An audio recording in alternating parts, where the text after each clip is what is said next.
Exploration into Spirit Channeling by Bonnie Jean. Chapter 1. My Spirit Channeling Experience.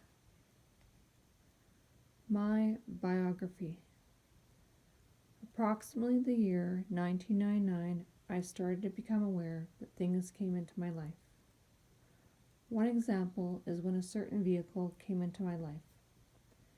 Before I received my dream vehicle, I found myself seeing this vehicle almost everywhere I went. This was strange and made me curious. Maybe it was already written in the stars that it was supposed to come into my life. Some back information.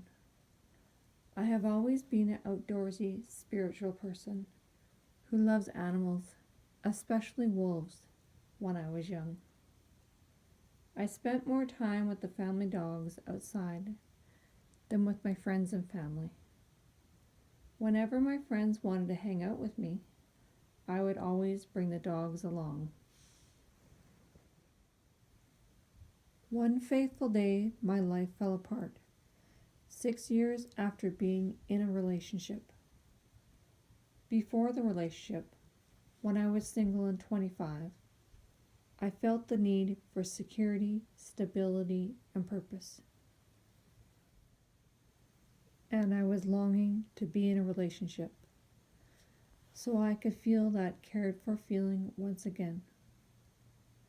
One lonely fall evening, I found myself standing in a clearing. I emotionally and physically cried and howled like a wolf. I understand now that the vibration I was putting out into the universe was laced with desperation and sadness. Ironically, after the relationship was over, I could see that a wolf was exactly what I attracted. His features were also similar to a wolf. A few days after the fateful day, I realized the situation I was in. I hit rock bottom, emotionally and physically, for about 2 months. I then stopped myself from being consumed by the overwhelming feeling of sadness and loss. I decided to help myself and better my situation. I was driven to know why this all happened to me. The answer came to me in an unusual way by my brothers sending me the DVD The Secret. I had an unwavering knowing that what they were saying in the movie was true. I found out I was capable of attracting things into my life. I could see the series of things that I had brought into my life. I strived to be the master of attracting only good into my life from that time forward. I then began studying the law of attraction. I was so moved by the movie, I felt if I watched the movie over and over and over again, I would be able to retain and retrain my brain.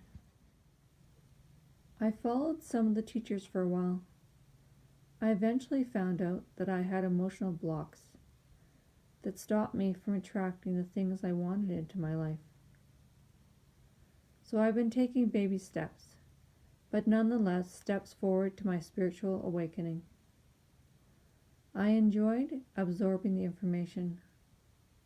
At this time, my most admired giver of information is the late author Dolores Cannon, past life regressioner and QHHT practitioner. The self-help author, Wayne Dyer, was exactly right when he said, "The best gifts in life are wrapped in sandpaper." I believe this relationship set me on a path to get me to where I am now.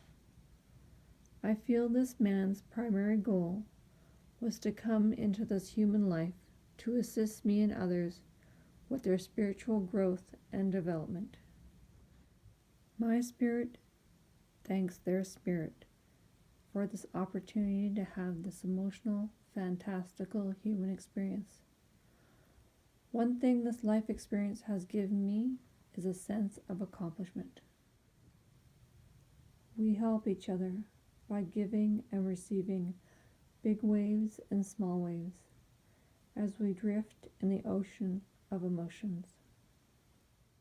When you admit negativity out in verbal form or any other form, it comes back on yourself. In my sharing of this experience, I treaded lightly for those of us that were involved in the situation. This book was created to assist those who are on their way to becoming more spiritually enlightened. My wish is for someone to have this in their back pocket, to use as a useful tool as they walk through their own lives. From this experience, I have learned to trust my instincts and signs given to me. When I first experienced spirit channelers, I believed they were frauds. I also picked up on their negative undertone, probably because they were constantly criticized. As an empath, I found this unpleasant. Then I discovered an audiobook called A Course in Miracles. I enjoyed listening to it as I worked. I had an unwavering knowing that the information was true. If you're unaware of this book, it was written or scribed by Helen Schuckman, who claimed that it had been dictated to her word for word via interdictation from Jesus of Nazareth. In the town I lived in, I discovered a group of people that got together to discuss the book. I decided to attend one of their meetings. I was hoping the people would be leaders and not followers. Unlike the people I have experienced at other spiritual groups, I could see that they had not progressed as much as I had hoped. I felt if they were believing in the information and loving what they're hearing from the book, then why don't they spirit channel?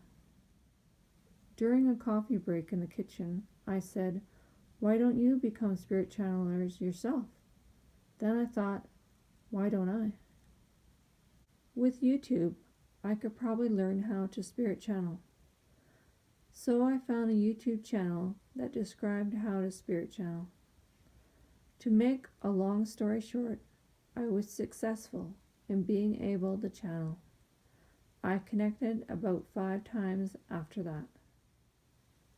I could see that I was progressing because I noticed that I went from one spirit to another spirit. The first few channels were very emotional.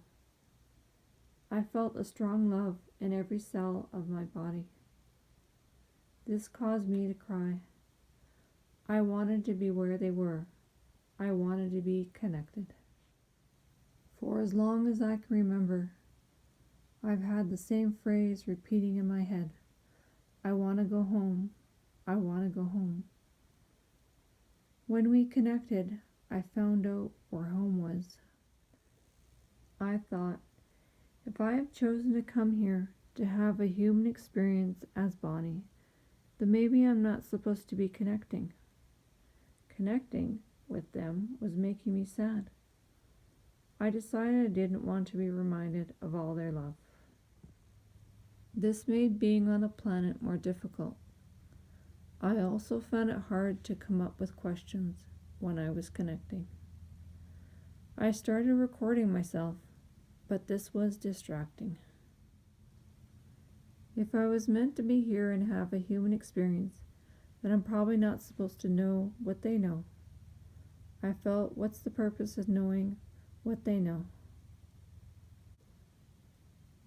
I also know that reading some of the manual doesn't give you the ability to operate the mind equipment much easier.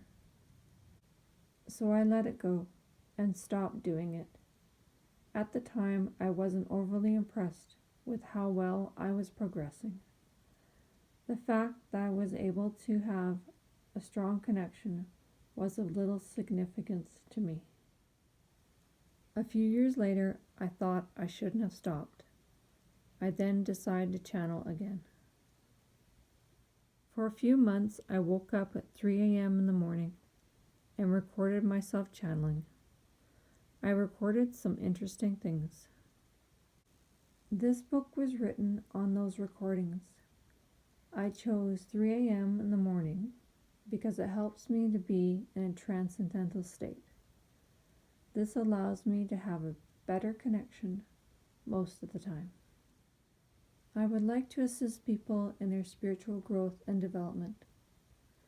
People who shift to a more positive vibrational frequency and change their molecular structure will have a happier, healthier existence. This will radiate out to the entire planet and universe and increase the vibration of the planet. This is key. Increasing the vibrational frequency of the planet is where our future lies. This book is one of my ways of assisting. If you are also helping increase the vibrational frequency of the planet and universe in any way, I am very proud of you. If you feel you are not, many of us are unknowingly here as teachers, in our own way. Continue going on as you are going on. It is all wonderful, and it is great to be here on the planet. Sincerely, Bonnie Jean. This book was written by me listening to my channeled recordings, then writing down the words. Some of the recordings are quiet, as I am whispering or mumbling, so I found it hard sometimes to figure out what words I was saying. If I couldn't decipher the word, I would put ... in its place. When my body is translating a channeled message, my subconscious sometimes gets in the way. If it's not being translated quick enough, it tries to pick words that it thinks will fit in the sentence. But as I say the wrong word in my head, my body can feel that the word is wrong. It's like the feeling you get when you catch yourself from tripping. If the word is close to the right word, the feeling is lessened. I tried not to say the wrong word out loud. If I did say them in the recording, I would say no just after the word and replace it with the correct word, if I was able to receive it. I didn't include the wrong words in this book. You will find that some parts are choppy and don't flow. When this happens, you will see ... Even though it's not a very easy read, I feel there is a lot of valuable, useful information. As well, when I am channeling, I sometimes can't hold a strong connection and lose part of the sentence. Know that I am new at being a spirit channeler. Most times when you see a sentence or word more than once in a row, it is me repeating what they are saying, as it helps me to stay with the vibrational frequency and helps increase the frequency they are admitting. I want this book to be raw and real, as I am an honest empath. This is what it looked like for me in the beginning stages of spirit channeling.